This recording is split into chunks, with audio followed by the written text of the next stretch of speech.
All right, good evening. Here we are in our Old Testament study, 2 Samuel chapter 3. 2 Samuel chapter 3. The divided kingdom is about to come back together here, and we'll see some of the details surrounding that. There's a murder in tonight's chapter, but it starts out with a long war. That's never good for any nation. Now, there was a long war between the house of Saul and the house of David. Saul's been killed, remember? But David waxed stronger and stronger, and the house of Saul waxed weaker and weaker. And unto David were born sons. The next three verses are going to list the sons of David. I think there's 6 of them listed here. Unto David were sons born in Hebron, and his firstborn was Amnon of Ahinoam, the Jezreelitess. And his second was Chileab of Abigail, the wife of Nabal the Carmelite. And the third son was Absalom, the son of Maacah, the daughter of Talmai, king of Geshur. And the fourth was Adonijah, let's see how to say that, Adonijah, the son of Haggith.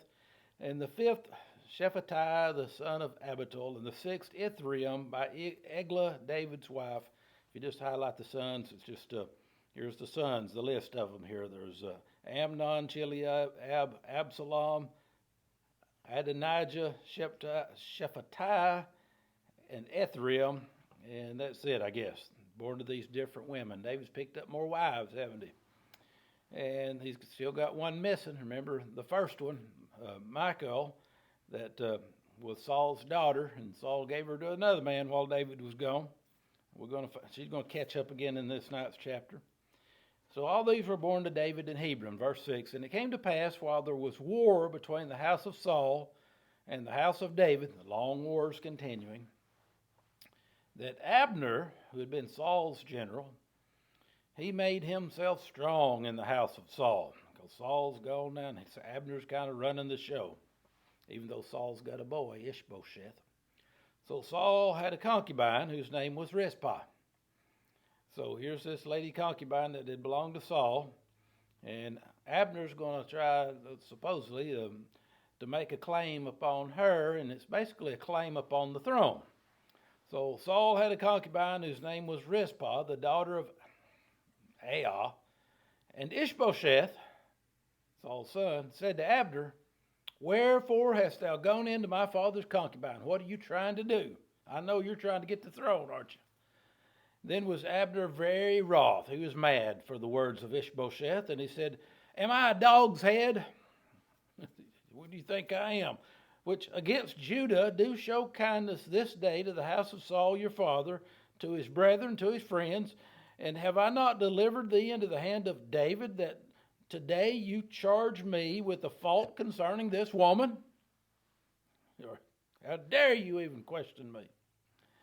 And this is recorded for us because this is the catalyst that God uses to change Abner toward his heart toward David, and it's going to put the kingdom back together. Abner's mad. He's going on, "So do God to Abner and more also, except as the Lord has sworn to David, even so I do unto him." Whatever God's promised David, I'm going to go to David's side. To translate the kingdom, or to take the kingdom from here to here, to translate the kingdom from the house of Saul and to set it up the throne of David over Israel and Judah, from Dan even to Beersheba. That's the whole area, from Dan to Beersheba. And Ishbosheth, verse 11, he couldn't answer Abner a word again because he feared him. He scared him to death that he would do that, and he's going to. Verse 12, and Abner sent messengers to David on his behalf, saying, "Who's in the land?" Saying also, "Make a league with me." Let's make a deal, David. "And behold, my hand will be with thee to bring about all Israel to thee." Because David's just over Judah right now. And he said, "Well, I'll make a league with thee," David said. "But one thing I require of thee, before we make this deal, one thing I require of thee is that you'll not see my face except you bring Michal, Saul's daughter, when thou come to see my face." Saul had taken her and given her to that other man. She was married to David. And David sent messengers to Ishbosheth, Saul's son, saying, "Deliver me Michal, which I espoused to me for 100 foreskins of the Philistines. Remember, that was the deal he made with Saul. I think Saul wanted him to go out and kill 50 Philistines and bring their foreskins to show that he'd done it. And David killed 100, and Saul gave him his wife. Then Saul took it away and gave her to somebody else. And Ishbosheth sent and took her from her husband, even from Phaltiel, the son of Laish. So Ishbosheth said, okay. He went and took this woman from her current man she was living with, what the Bible calls her husband, and was going to give her back to David, who was supposed to be her husband. And her husband went along with her, weeping behind her. He's following her, just crying, bring back my wife, all the way to Bahurim. Then said Abner to him, go, return. And he returned. That was the end of him. And Abner had communication with the elders of Israel, saying, you sought for David in times past to be king over you. Now let's do it. Now then do it. For the Lord hath spoken of David, saying, by the hand of my servant David I'll save my people Israel out of the hand of the Philistines and out of the hand of all their enemies. So Abner saying, God spoke it, now's the time it's going to be fulfilled. And Abner also spake in the ears of Benjamin, and Abner also spake in the ears of David in Hebron, all that seemed good to Israel, and that seemed good to the whole house of Benjamin. So Abner came to David in Hebron, and he brought 20 men with him. And David made Abner and the men that were with him a feast. They had a big party, a feast. They just get together. They'd been former enemies, but they're coming together to celebrate. Now they're going to join the kingdom together. It's a big political party. And Abner said to David, I will arise and go, and will gather all Israel unto my lord the king, David, that they may make a league with you, and that you may reign over all that your heart desires. And David sent Abner away, and Abner left, and they went in peace. They made a deal. Now Ishbosheth, he's regretting that he said anything at this point, and he's had his eye on the throne. Verse 22, the saga continues. So, behold, the servants of David and Joab, I think that means the servants of David came back from a tour of duty here, and Joab was with them. They came from pursuing a troop, and they brought in a great spoil with them. They had victory. But Abner was not with David in Hebron, for he had sent him away already. He was gone in peace, as we just read about. Now when Joab and all the host that was with him were come, they told Joab, saying, Abner the son of Ner came to the king, and he sent him away, and he's gone in peace. And Joab's sitting here thinking, what is he doing? Remember, Abner had killed Joab's brother. Remember that chapter or so ago? So he couldn't believe that David ate with him and sent him away in peace. So Joab, who's like David's general, he came to the king and said, what have you done? Behold, Abner came to thee, and why is it that you've sent him away and he's quite gone? Thou knowest Abner the son of Ner.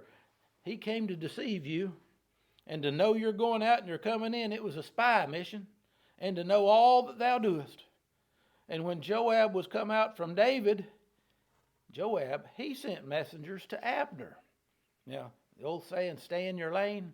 Joab's getting out of his lane here, right? This is David's job, and Joab's he's one sending messengers to Abner now. David don't even know about it. Which brought Abner back from the well of Sirah, but David knew it not. And when Abner was returned to Hebron, Joab took him aside to the gate to speak with him quietly. Let's go over here and let's talk. Come here, Abner. Joab says. And he gets him over there in the gate out of the side of everybody. He sticks a knife under his fifth rib. He smote him there under the fifth rib that he died.